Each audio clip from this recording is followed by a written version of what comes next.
How you doing? Good. Good, good. All right, go ahead. And sometimes teams get on turnover rolls, but what Jacksonville's doing seems to be kind of beyond that, with their at least 3 a game all season. What do you see with that? Yeah, they're the word when I first started watching them on Monday morning was opportunistic on the back end. There's a lot of tip footballs. Sometimes those tip footballs are at the line of scrimmage with D linemen. Some of these that you're seeing are in the intermediate levels. And I think what's impressive is then these DBs, safeties, corners, even linebackers, they adjust well to the ball, and then they, instead of dropping the interception, they make the play. They do a good job in zone, kind of reading the quarterback eyes in the middle of the field. And so just the more and more you see of that, you see the taking the ball away, the strip tackles, strip the football. So when you're doing that and making that happen, you're being taught that. So it's a credit to their coaching staff, and then it's a credit to the players executing it. What would you say for Xavier in his first game? Just the ability to, I think, bring back that energy that maybe was missing a little bit, which is natural, but the confidence, the energy, he was happy. When he just ran out on the field in warm-ups, you could just see the big smile. He felt like a little kid being able to get out there and do what he loves. And that's contagious. It's contagious to everybody. You get him some early touches, first play of the game, even though it went for 1 yard plus a penalty, he got hit, and I think that's important. It went on the rest of the game, and we want to keep that going. You mentioned confidence. Kingsley, had one of his highest graded games. Yeah. I don't know how you guys looked that up, but I know he played well. How is his confidence, and how important is that for him to build on?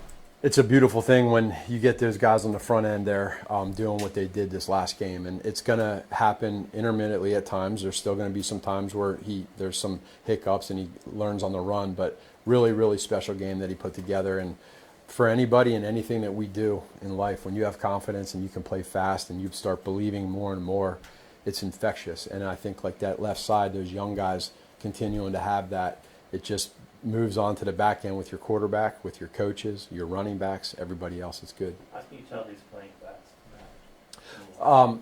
Less mental errors, communication-wise, being able to just recover if he gets beat it could be as simple as a 6-inch step, but just playing strong, just playing confident, and I think in practice you feel it too. It doesn't just happen on game day. He's putting together some consecutive good practices. Matt, what have you seen from Josh Hines, Allen? Yeah, again, those edge players, him being one for sure, playing him over the years, powerful,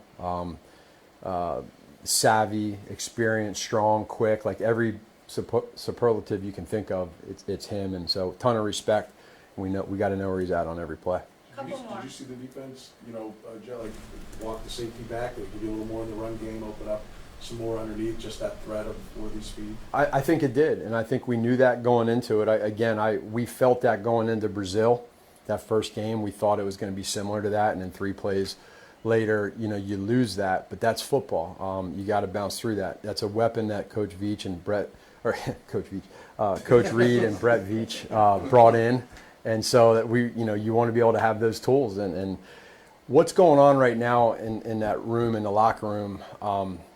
It's organically turning into like just a bunch of guys that they're playing fast, they're confident, they're happy, they're having fun, and that's contagious. And so the more of that you can have, the better. That's where we're at. But now the biggest challenge is we got to be able to stack it. We can't let what happened think that it's just going to happen against a phenomenal defense this weekend. We got to do it again and just continue to keep stacking those. We're going to go last 3, Matt, Nick. Hey, Coach, with Brashard, what do you see in his development? What's he doing right now to be getting these opportunities that he's getting? Not making mistakes mentally. He's doing what he needs to do. And then you saw a little sprinkle of it last week when he caught that ball, Matt, on the sideline and got hit a few times and stayed in bounds and probably got 6 extra yards that most people wouldn't get. That's the physical part that we see. The mental part is being able to eliminate the mistakes. We're okay with mistakes, but you just can't make the same mistake twice. Well, he's not doing that now. We're able to put him in on some packages where he can study those throughout the week.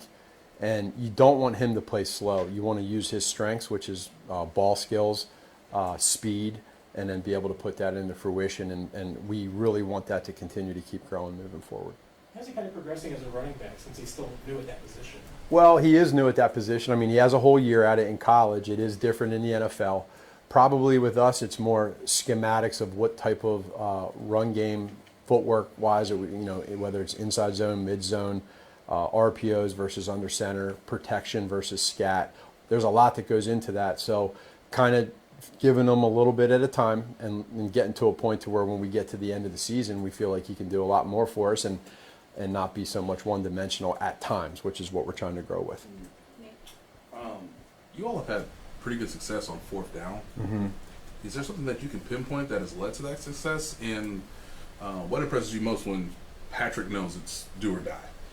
Two things on that. I would say, number one, I feel like throughout the week, the coaches have done a good job of being able to really talk through and communicate the plays that we like in this moment, whether it's a personnel that we like versus what they do, whether it's a concept or scheme that we like versus what they do, and then getting to that moment and not wasting time and feeling the conviction of the call and executing it. And the players feel that. Last week, we didn't have as many third down conversions, but we were 4 for 4 on fourth down at critical times. So we talked about that on Monday morning with the team. Like that's important. We got to keep that going, and it's a credit to the players for executing it. Last one, Nick. Yeah, Matt, for you to be able to put yourself in scoring position on 8 consecutive drives last week and then have 4 TDs inside the 15, how do you build on that this week with the Jaguars' discipline zone-wise? Yeah, well, we love what happened last week, but at the same point in time, this defense they're very sound. They fly around, they play fast. The different types of zones that they play, they can try to confuse you, and then their execution is really good. So we got to just make sure that we build off of that. It's a positive, but it can't be one of those, take one step forward, two steps back. We got to keep that going, and it's all about prep, good week of practice, and then on game day, you want to just score a bunch of touchdowns and stay away from field goals. Thanks, Coach. Thank you. All right. Thank you.